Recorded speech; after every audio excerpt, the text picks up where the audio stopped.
Vamos dar continuidade ao nosso curso de eletromagnetismo e agora nós falaremos sobre condutores e isolantes.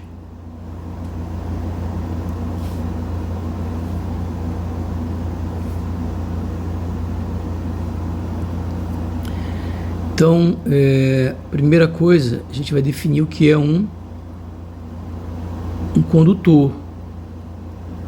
Então, um condutor é um material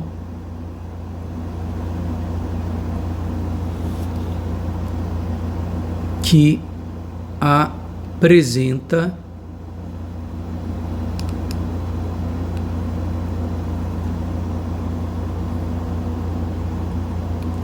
um grande número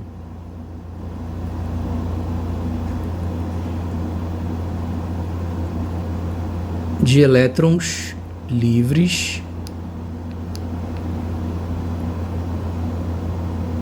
que se movem respondendo, né? Esse movimento ele responde à presença de um campo elétrico externo, né? Que se movem respondendo quase instantaneamente a um campo elétrico externo aplicado.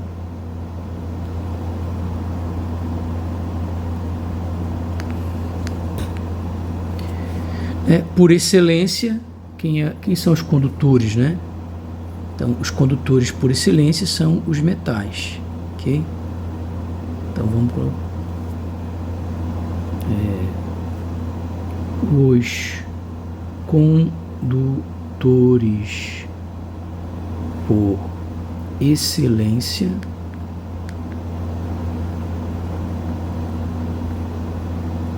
são os metais. Ok? Então é isso. Os condutores eles têm materiais que têm elétrons livres, né? Ou seja, materiais que estão fracamente presos ao átomo lá na última camada, já na camada de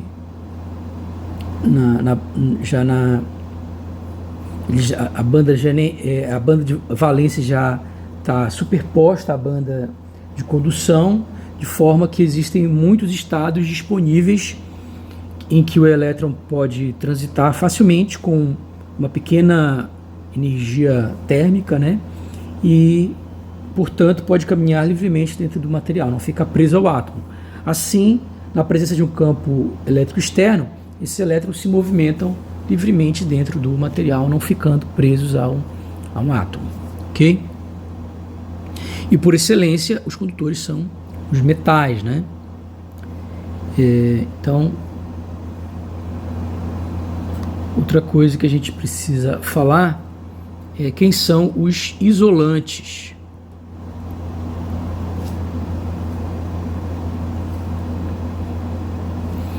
Então, os isolantes, eles apresentam os elétrons fortemente.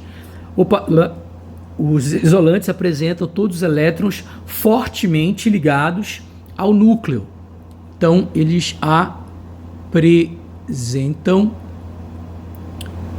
todos os elétrons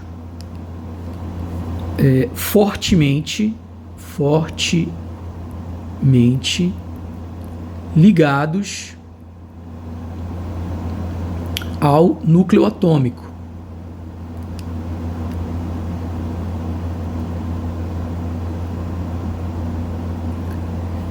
E não conduzem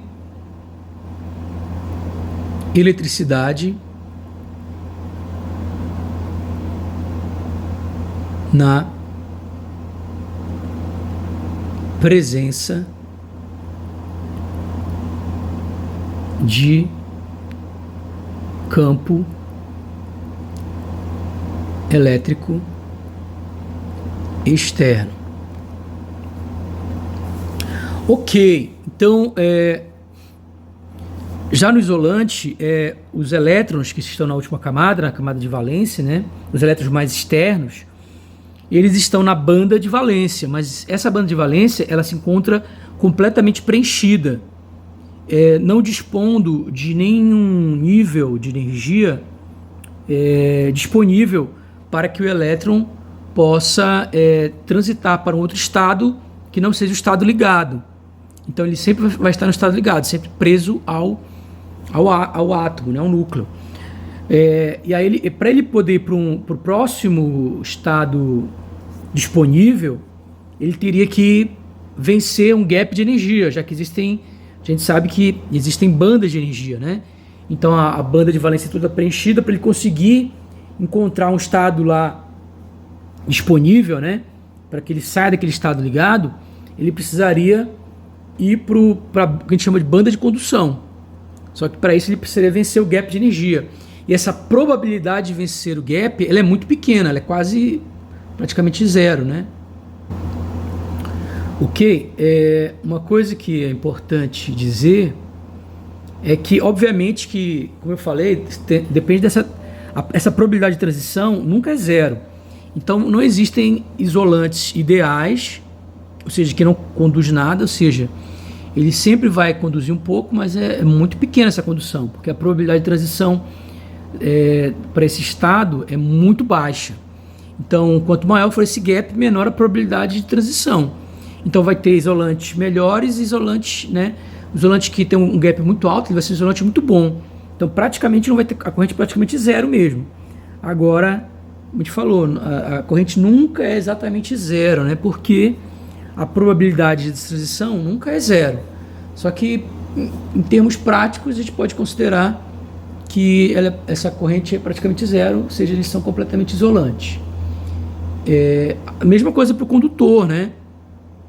Então, para o condutor, se fosse um caso ideal, né, você não teria nenhuma imperfeição lá no material, esses elétrons, eles sempre seguiriam, né, eu tenho alguma agitação térmica, transitariam para um determinado estado ali desocupado, no nível de energia desocupado, e poderiam caminhar livremente dentro do material, mas isso não acontece, né, devido a imperfeições, devido à própria agitação da rede, né? Então, o que vai acontecer? Esses elétrons muitas vezes vão ser espalhados, né? E aí eles podem eles não vão ficar mais nesse estado em que eles vão poder caminhar livremente no material, né? De tal maneira que se isso não acontecesse, todos os cristais, né, fossem perfeitos lá, e sem essa agitação da rede, os elétrons seriam conduzidos perfeitamente dentro do material. Mas não é o que acontece, né? Então, devido a essa situação, devido como a realidade não é um modelo ideal, né, perfeito, o que acontece é que, na verdade, esses elétrons, isso aí, o reflexo dessas imperfeições, né, é que justamente você vai ter uma resistência lá no material, né? Então a corrente ela vai ter uma limitação para cada condutor. Essa corrente vai ser mais limitada ou menos limitada, né? E aí nesse caso também não existem condutores perfeitos, né? Então não existem isolantes perfeitos e não existem condutores perfeitos. Mas uma coisa é certa, né? Para a gente aqui, na eletrodinâmica, isso aí é um caso para mecânica quântica, para física do estado sólido, para física 4, né, lá para física contemporânea, física moderna, né? A gente aqui não vai tratar esse tipo de problema. Em eletrodinâmica, a gente vai considerar que os condutores são condutores perfeitos e os isolantes são isolantes perfeitos, tá? Então a gente não vai ir lá muito profundamente nisso, né? Isso aí já Fica mais para a física do estado sólido. Mas uma coisa que a gente pode, mas por que a gente pode aproximar um condutor como um condutor perfeito e um isolante como um isolante perfeito? Porque condutores, né, possuem condutividade 10 a 20 vezes maior do que a de isolante. Então, na prática, isso aqui é muito grande, né? Na prática, a gente pode aproximar um condutor como um condutor perfeito e um isolante como um isolante perfeito, né? Então, em termos práticos, a gente pode fazer isso. Lembrando que na vida real isso não acontece, né? Vai ter mesmo que o material seja isolante, tem materiais mais e menos isolantes. Se ele for menos isolante, né, vai ter uma corrente ali, mas ela é muito pequena, né? Ele pode ser, ok, se você comparar com um condutor, né, você pode simplesmente dizer que ele não conduz corrente nenhuma, né? Lembra que essa probabilidade de transição é muito baixa, ok? E aí a gente tem também os dielétricos, né? Dielétricos. Ok, e o que são dielétricos? Bom, apesar de alguns livros colocarem como sinônimos, não é exatamente a mesma coisa, né? Então, os dielétricos, eles também são isolantes, né? Eles são isolantes,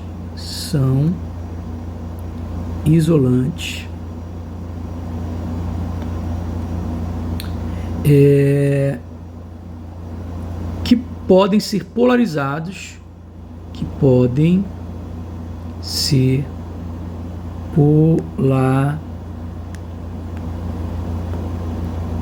polarizados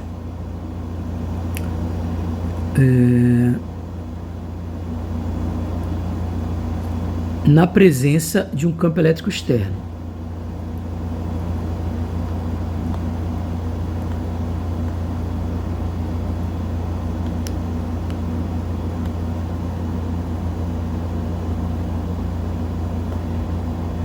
Em termos práticos, você pode usar como sinônimo, né? Mas é só sempre lembrar isso, que a ideia é que o dielétrico é um isolante que pode ser polarizado na presença de um campo elétrico. A gente vai ver, na verdade, em termos práticos, todo isolante pode ser considerado um dielétrico. A gente vai ver por que isso, tá? Mas antes disso, tem que lembrar que o conceito não é exatamente o mesmo, né? E nisso, obviamente, que eles estão armazenando energia elétrica, né?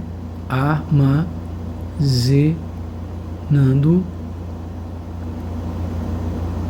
energia elétrica.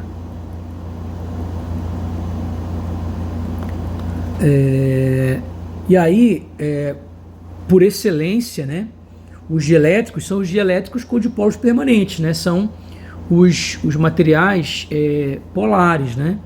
Então, os dielétricos, por excelência, são os dielétricos com dipolos permanentes, né?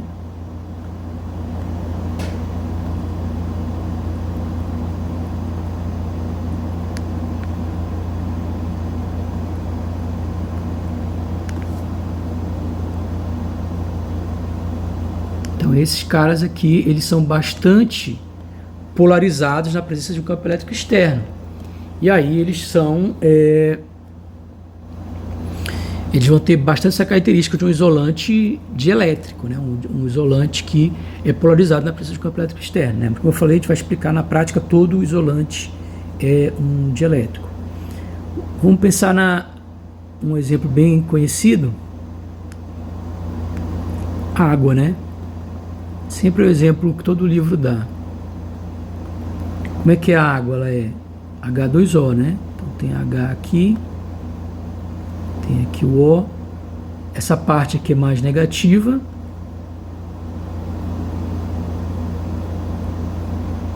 E essa parte aqui é mais positiva. De tal maneira que eu vou ter o quê? Sempre tem um dipolo, né? Apontando do negativo para o positivo. Tem um aumento dipolar elétrico.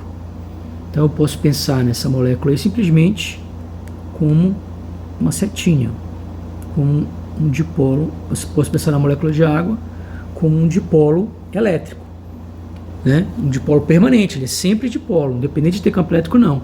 Quando eu colocar o campo elétrico, esses dipolos vão se orientar conforme esse campo elétrico, como a gente estudou em física 3, né? E aí, armazenando uma certa energia ali, né? Ok? Mas por que eu falei que todo isolante na prática é um dielétrico e todo, né? Então, porque isolantes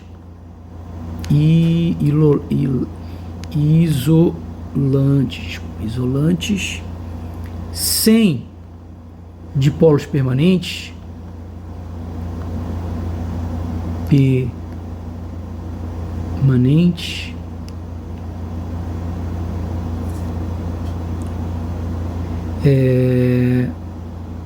podem ter dipolos induzidos pelo campo externo.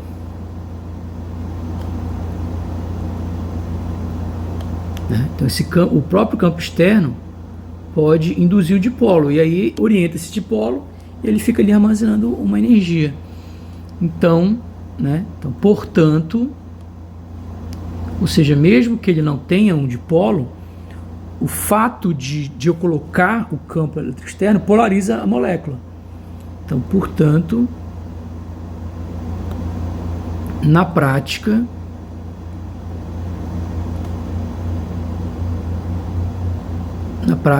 todo isolante é um dielétrico.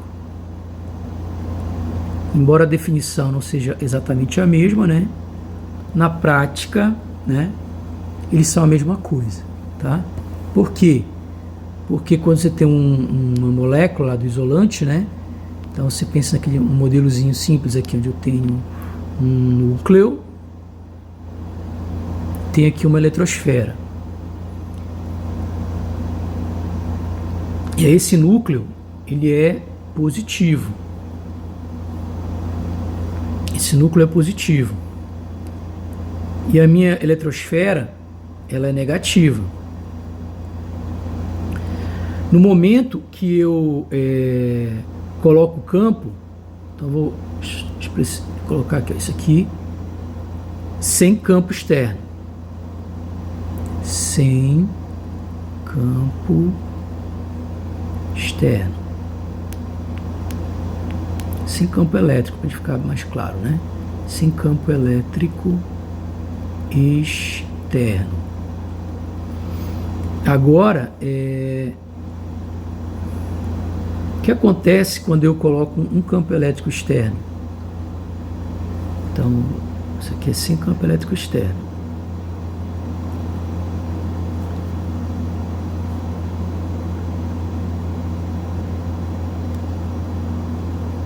Eita.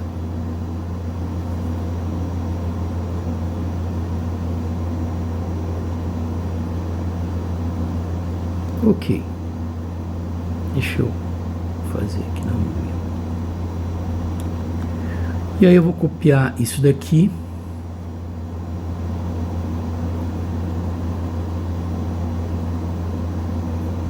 Quero copiar também a caixa.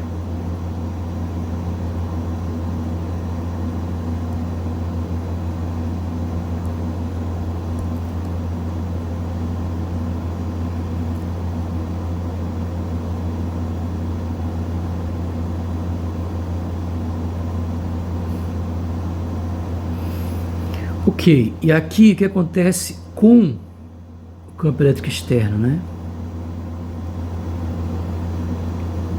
Quando eu tiver o campo elétrico externo, digamos que o campo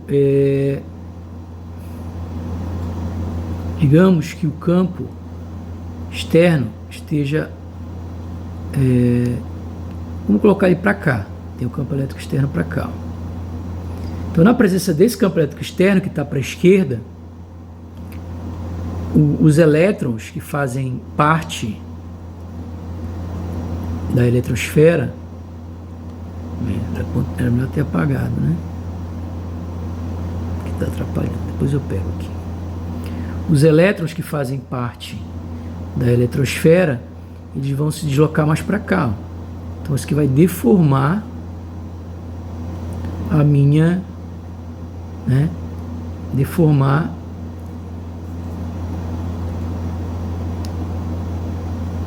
de tal maneira que ele vai ficar mais negativo pro lado daqui, né? Então os elétrons vão passar mais tempo do lado contrário do, né? Deixa eu colocar aqui. Ele vai, né? Ou seja, o que ele fez? Antes não era um dipolo, né? Mas a presença do campo elétrico transformou isso aqui num dipolo, porque aqui é negativo para o positivo. Isso aqui é um dipolo. Então a presença do campo elétrico, né, o dipolo ele vai do negativo para o positivo, induziu um dipolo na molécula. A molécula virou um dipolo induzido. Então na prática, no isolante, por mais que ele não tenha um dipolo permanente, na presença do campo elétrico induzido, ele produz um dipolo induzido, que se orienta conforme o campo externo. Então acaba que mesmo que o isolante não tenha dipolo permanente, ele vai apresentar dipolos induzidos. Então todo isolante também é um dielétrico. Então por isso que muitas vezes são usados aí como sinônimos, né? Isolante usado como sinônimo de dielétrico, ok? Bom, outra observação importante é que o vácuo é uma exceção, né? O vácuo é isolante, mas não é dielétrico.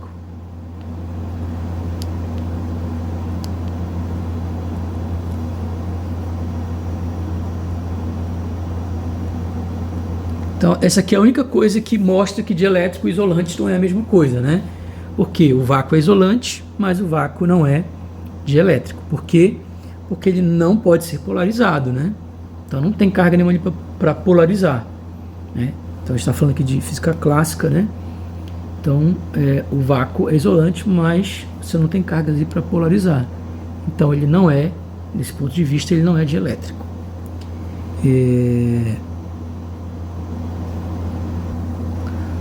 Ok, é importante destacar que existem outros materiais, né? Existem vários outros tipos de materiais, como, por exemplo, uma classe importante são os semicondutores, né? Que tem características intermediárias, a gente não vai estudar aqui. Os eletrólitos, né? Onde a condução ocorre através de íons, né? E também a gente não vai estudar aqui, tá? A gente vai focar aqui simplesmente nos condutores e isolantes mais tradicionais. Ok, vamos continuar aqui o nosso estudo. Então, vamos começar falando dos condutores, né?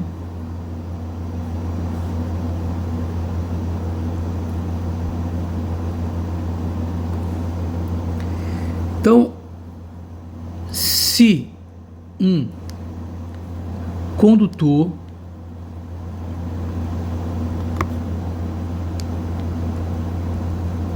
está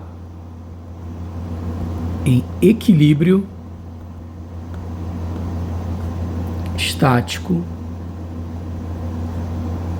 na presença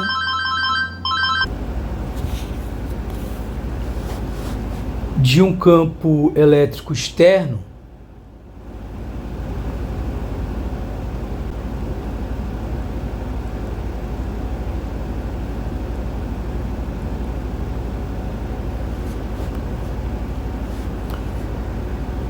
o campo elétrico dentro do condutor, o campo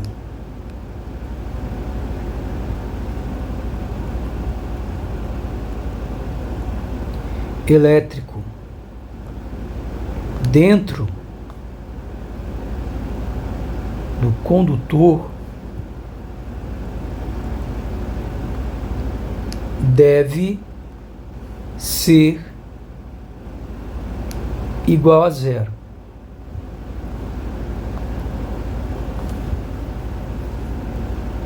Caso contrário,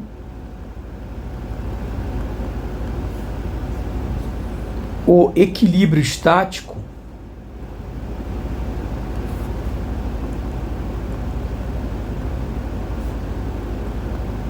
seria violado. Tá? Vamos tentar, em vez de pensar muito nesse texto, vamos tentar entender fisicamente, né? Então imagine o seguinte: eu tenho aqui um material, eu tenho aqui um condutor. Eu coloco esse condutor na presença aqui de campo elétrico, que são as linhas de campo.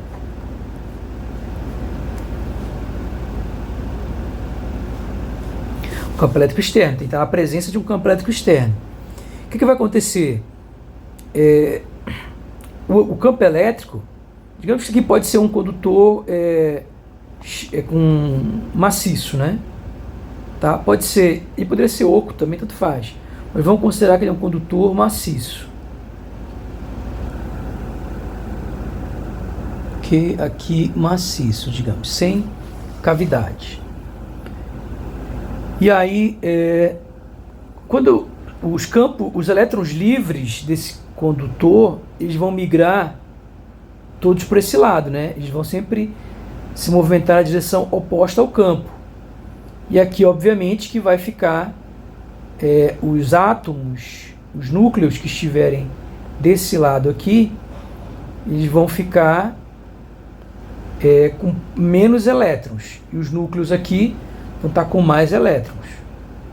Isso não poderia se perpetuar infinitamente, né? Porque isso aqui vai atingir o equilíbrio, vai chegar um momento que isso vai atingir o equilíbrio estático, né? E pronto, acabou. Atingiu o equilíbrio estático, não vai acontecer mais nada, né? Então, agora imagina que isso atingiu o equilíbrio estático. Depois que ele atingiu o equilíbrio estático, esses elétrons continuassem se movimentando, né? Eles iam ficar se movimentando aqui para sempre. Isso não faz nenhum sentido, porque você pode, a gente vai depois até ver isso, né? Tem um tempo que isso demora para atingir esse equilíbrio estático, né? Então, aqui na eletrostática a gente considera que é um tempo zero, mas na verdade tem um tempo, né? Então isso aqui atingiu o equilíbrio e acabou. As cargas vão ficar ali onde elas estão. Por que não pode existir um campo elétrico dentro do material? Porque se existisse um campo elétrico dentro do material, isso iria forçar os elétrons a continuar se movimentando. E esse equilíbrio nunca seria atingido, né? E empiricamente o que a gente sabe é que esse equilíbrio estático ocorre. Então significa que se esse equilíbrio estático ocorre, é porque o campo aqui dentro, a única maneira do equilíbrio de existir esse equilíbrio estático, né, a gente sabe que ele existe, a única maneira de o material atingir esse equilíbrio estático é se o campo elétrico aqui for zero, o campo elétrico dentro do condutor. Porque qualquer outra situação que o campo elétrico não fosse igual a zero dentro, as cargas iam ficar em contínuo movimento e nunca atingiriam o equilíbrio estático. E isso está incorreto, porque nós sabemos da experiência que ao colocar cargas no condutor, elas atingem o equilíbrio estático.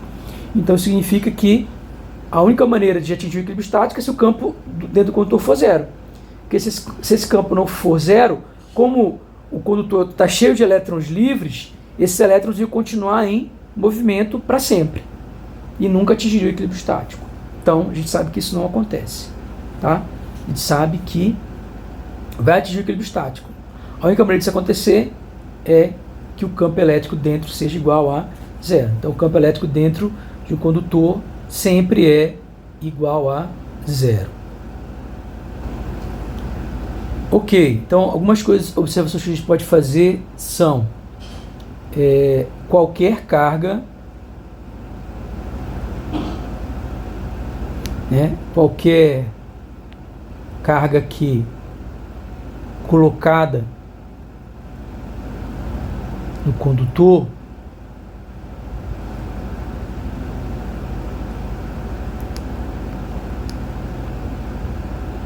move-se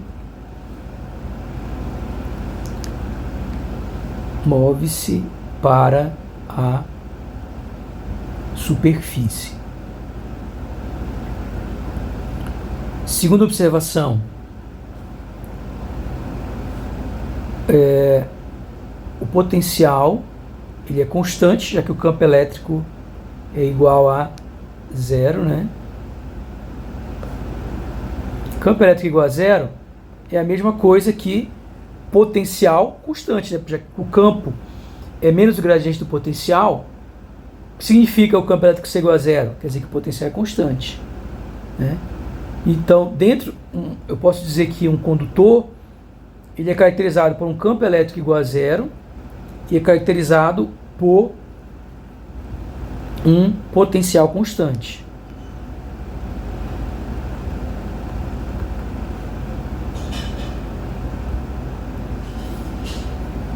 O que mais que a gente pode falar?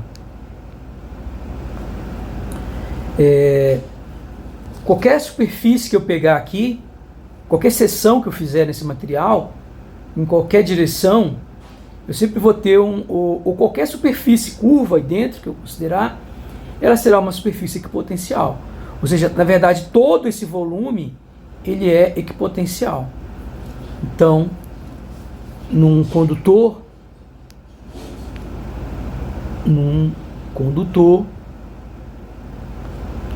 toda superfície é equipotencial. Ou seja, se eu conheço o potencial num ponto, eu conheço o potencial em todos os pontos. Está aqui um condutor. Se o potencial nesse ponto aqui, né, imagina uma batata feita de cobre. Se eu conheço o potencial nesse ponto aqui, ele é o potencial 1. Então, quem é o potencial nesse ponto? Também é o potencial 1. Ou seja, qualquer ponto do condutor, o potencial sempre é o mesmo. O que mais que a gente tem? Se eu tenho um condutor, uma coisa que a gente pode verificar, né, é que ele só tem componente normal. Ele só vai ter componente perpendicular à superfície do condutor. E na superfície, esse componente campo elétrico normal não é zero, né? Na superfície, o campo elétrico, essa componente normal do campo elétrico, ela vale 4π sigma vezes o vetor normal. Isso aqui no CGS, né? Tá? No SI ia ficar sigma sobre ε0, né? Esse 4π é 1 sobre ε0. E também, né? E não tem componente, obviamente, tangencial, né? Se eu pegar uma componente aqui tangencial,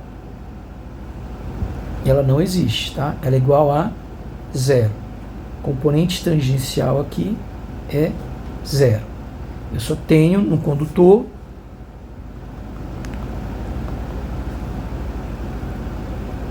componente normal, a superfície, e ela tem sempre o módulo 4π vezes sigma, onde o sigma é a densidade superficial de carga da superfície.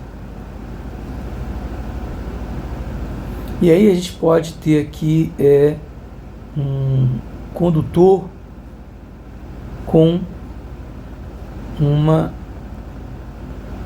cavidade interna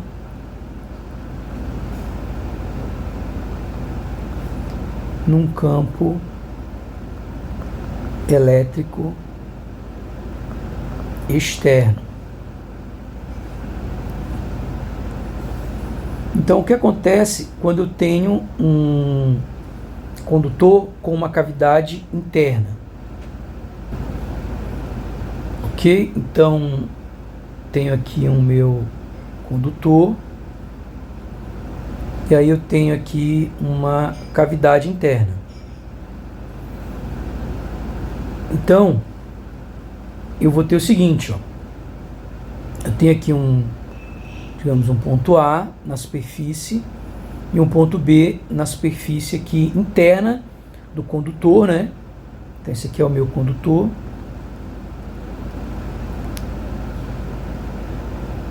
Esse aqui é o condutor.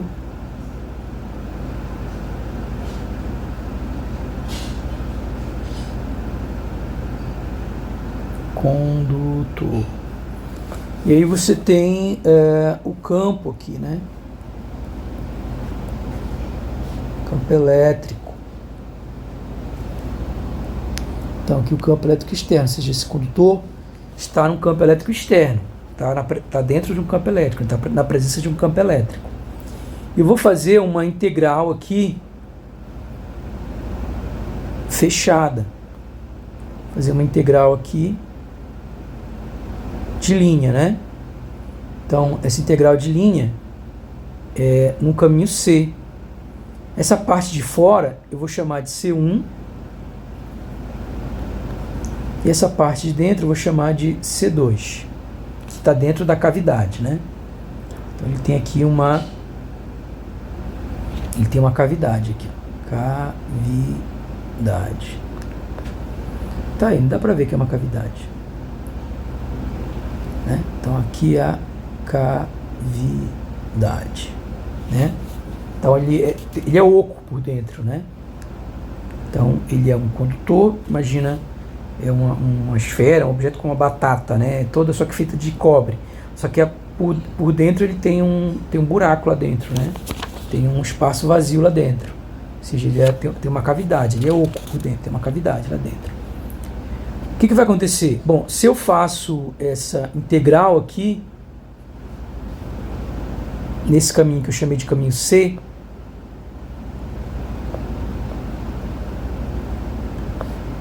essa integral, eu posso fazer ela no caminho C1, né, indo de A,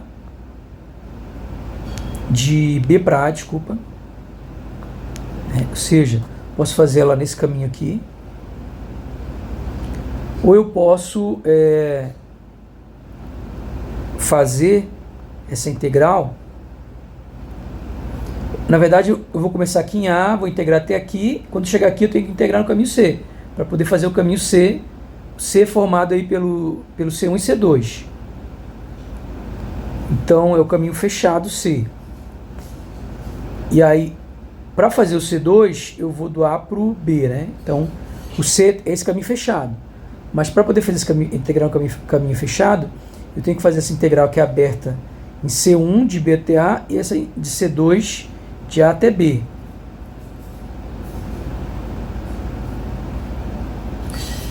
Opa! Só que nós vimos o quê? Que a integral aqui no C1, ela vale quanto? Bom, a primeira coisa, antes de fazer qualquer integral interna, a gente considera o seguinte: a gente vai considerar a situação em que a gente aplicou esse campo, né, um campo aí constante, e aí depois que a gente aplicou esse campo, digamos que a gente está analisando a situação em que as cargas já entraram em equilíbrio estático, né? Então, quando elas entrarem em equilíbrio eletrostático, a integral de linha desse campo tem que ser zero, né? Então, a gente já viu que a integral de linha do campo eletrostático é igual a zero. Só que dentro do condutor, o campo elétrico é igual a zero. Isso significa que o quê? Que a integral em C1 aqui vai dar zero, porque esse campo aqui é zero. Então, isso aqui implica que a integral em C2 também vai ser zero. Isso significa que o quê? Que o campo elétrico dentro da cavidade também é zero.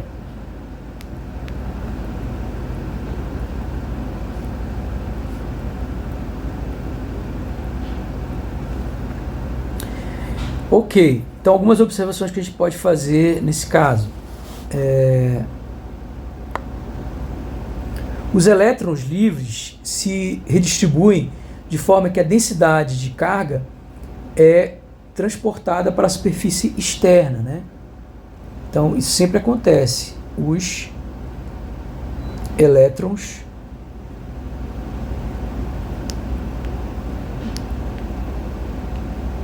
livres, não interessa onde eles estejam, né? Eles vão sempre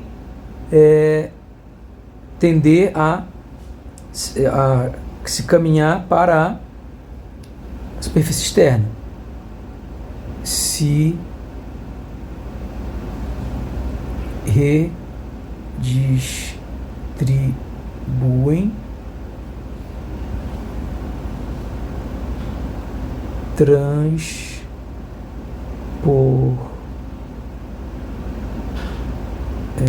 se distribuem, vírgula, sendo transportados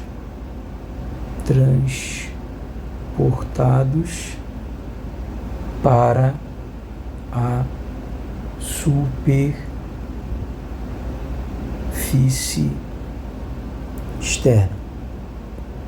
Então eles sempre vão se acumular ali na superfície externa e não no interior do condutor. Então eu posso encher de carga lá no condutor, essa carga toda vai se distribuir na superfície externa, ela não vai ficar dentro do condutor. Tá? O campo externo não penetra na cavidade,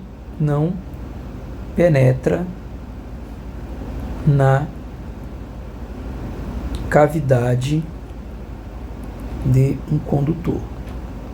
Então, se o condutor tem uma cavidade, o campo elétrico externo não entra ali. Tá? Ou seja, o condutor ele blinda, né? Ele protege aquela cavidade. Então a gente chama isso de uma blindagem elétrica, também conhecida como gaiola de Faraday.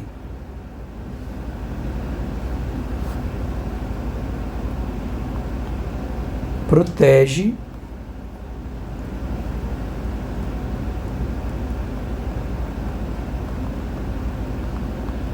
equipamentos elétricos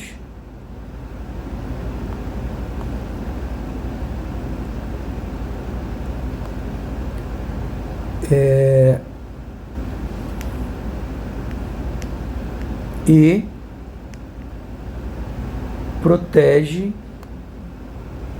as pessoas de serem eletrocutadas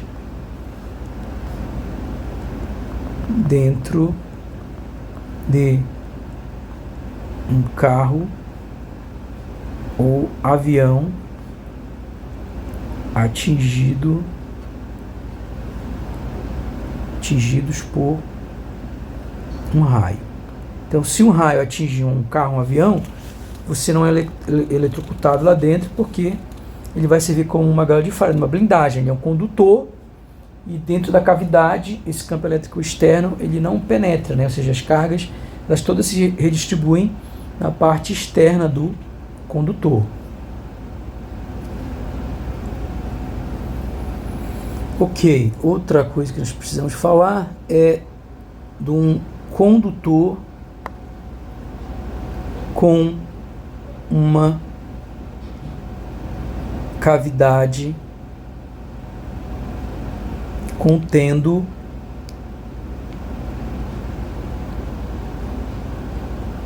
uma carga.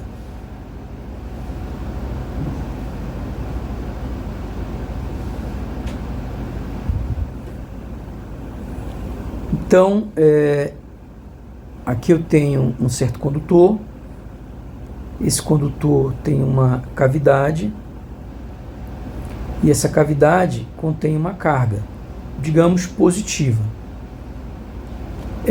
O que isso vai fazer? Bom, quando eu fizer...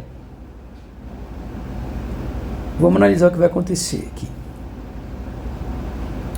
Bom, se eu for fazer aqui uma superfície gaussiana para poder fazer essa integrar aqui na superfície gaussiana e aí verificar o campo elétrico aqui, o que vai acontecer?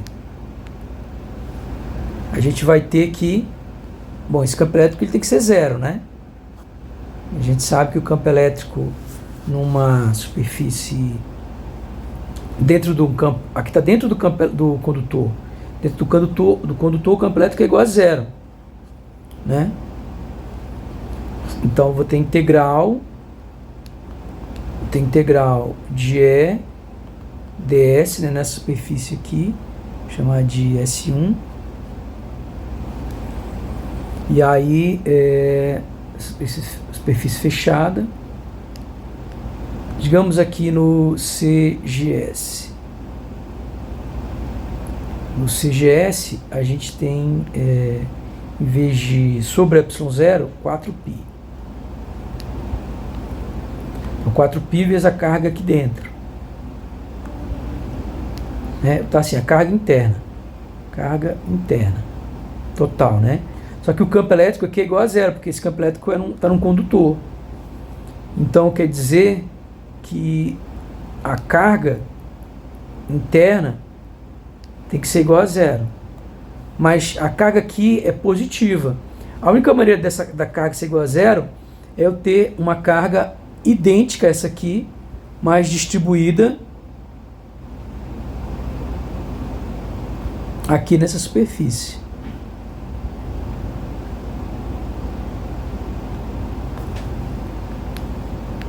Então eu vou ter que ter uma carga de sinal oposto na superfície aí, né? É a única maneira dessa integral dar igual a zero. Por outro lado, eu poderia pegar uma superfície gaussiana aqui, né? Se eu pegar uma superfície gaussiana aí, e aí quero calcular quem é o campo elétrico, então esse campo elétrico agora, ele não é mais igual a zero, ele é diferente de zero, né? Porque ele está fora, ele não está no condutor. Então, nesse caso, a integral chama a superfície de S2. Eu teria integral, né? Aí no S2 de integral de superfície, isso no CGS igual a 4π vezes a carga interna, né? Nesse caso, quem seria a carga interna? A carga interna não pode ser só isso aqui, porque ela daria zero, né? Na verdade, a carga, esquecendo tudo, né? O que eu tenho, na verdade, essa carga aqui, eu tive que colocar para atender isso aqui. Mas o que eu tinha mesmo era essa carga positiva aqui dentro. Então, a carga interna que eu tenho aí dentro é a carga Q. Então, seria 4π Q, que é diferente de zero. Ora, só que eu já tenho uma distribuição de carga aqui que dá menos Q. Então, essa carga aqui daria, essa carga bem aqui toda é menos Q. Só que aí, olha o problema, ela tem que dar Q, que é a carga que está aqui dentro. Isso significa que nessa superfície externa aqui,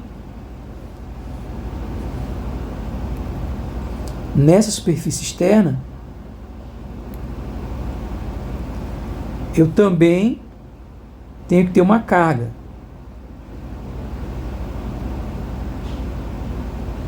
Só que agora positiva. Exatamente igual a carga Qzão. Carga Qzinho, desculpa. Então essa carga aqui é exatamente a carga Qzinho. Então, no final das contas, quem vai ser a carga interna? Vai ser Qzão menos Qzinho mais Qzão. Então, no final, está 4π Q. Ok? Então, é isso que acontece, né? Eu vou ter que, se eu tenho uma carga dentro da cavidade, vou ter que ter a mesma carga distribuída na parte interna e a ou melhor, vou ter que ter a carga com sinal oposto na superfície interna e a carga com o mesmo sinal na superfície externa. Ok? Então eu posso falar o seguinte, na presença de Q dentro da cavidade,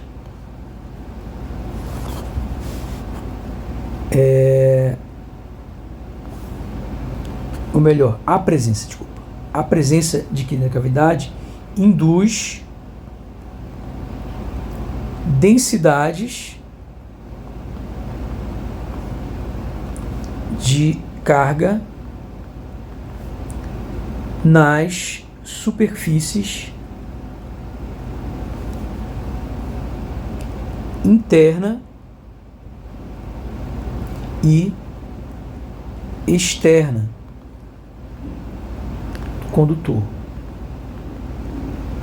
Então, a presença de uma carga dentro da cavidade, o que ela vai fazer é induzir densidade de carga na parte externa e densidade de carga na superfície interna e densidade de carga na superfície externa do condutor.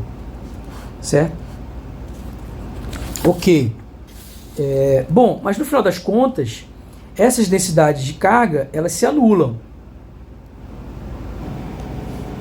De tal maneira que o que você tem, na verdade, é o quê?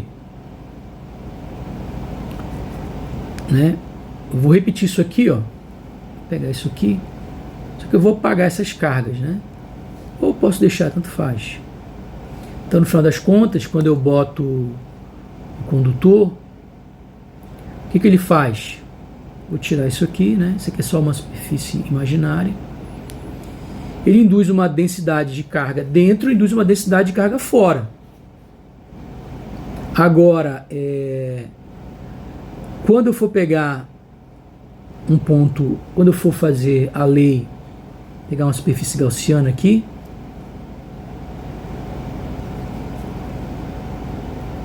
uma superfície gaussiana S, envolvendo esse condutor, superfície gaussiana, que é essa superfície S, envolvendo o condutor. O que vai acontecer é que pela lei de Gauss,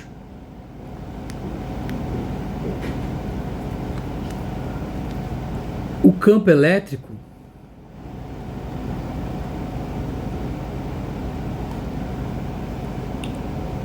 será no CGS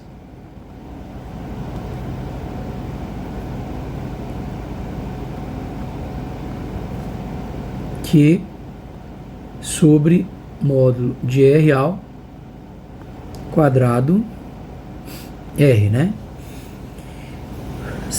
Isso não vai depender da forma do condutor, né? Na verdade, aqui eu teria que fazer uma superfície. Deixa eu melhorar isso aqui.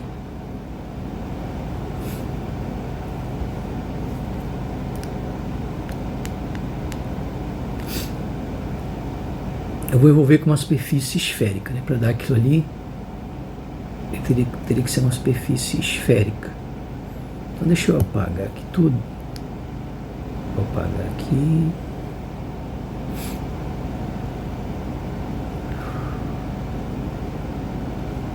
Opa.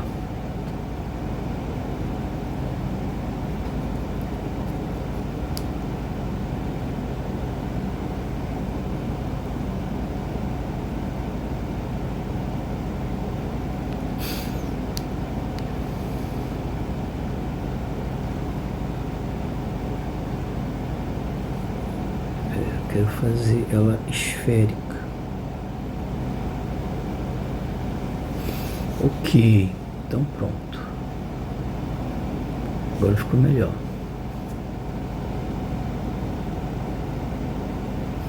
Então a superfície S é essa daí, né?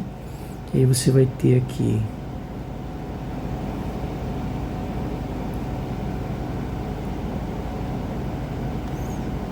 o vetor R, né? E eu tenho um campo elétrico aqui numa certa posição. E esse campo elétrico, ele é diferente de zero. Na verdade, ele é dado por essa fórmula aqui.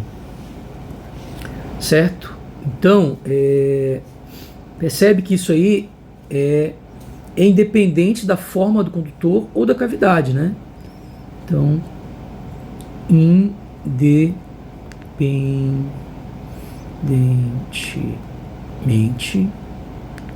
independentemente das formas